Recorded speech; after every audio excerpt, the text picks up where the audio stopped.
and I've got a shovel in my hand. What do you think that means? That's right, we're going to talk about poop. Because poop happens. Poop happens a lot. It actually happens on the trail quite a bit. But the one thing nobody ever talks about is, what are you supposed to do if you got to go number 2? Well, we're going to get into it, not literally, just figuratively. So here we go.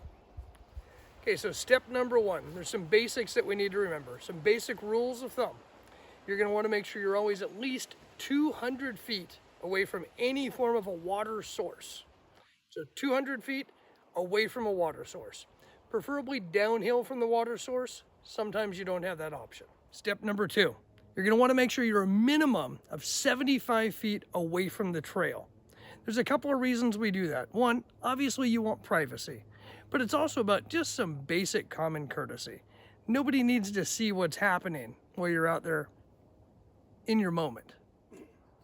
All right, step number 3, we're going to take our fancy shovel and we're going to start digging.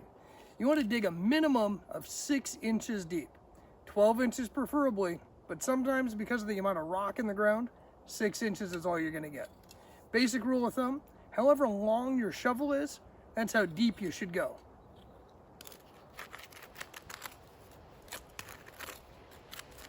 I don't want to talk about step number 4.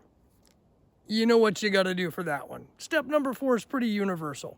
Once you're done with step number 4, then we move into the cleanup process.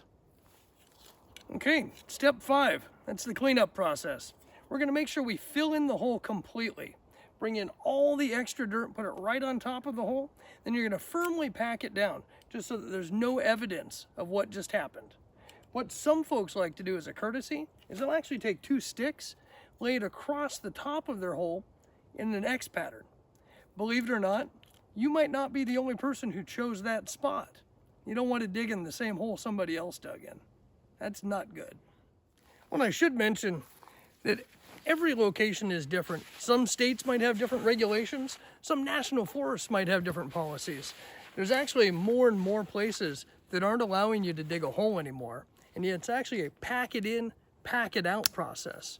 Luckily, where I'm at here in Washington, we still have pretty relaxed rules, but that doesn't mean we shouldn't practice leave no trace. So until next time, folks, make sure you clean up after yourself, because nobody needs to see that on the trail.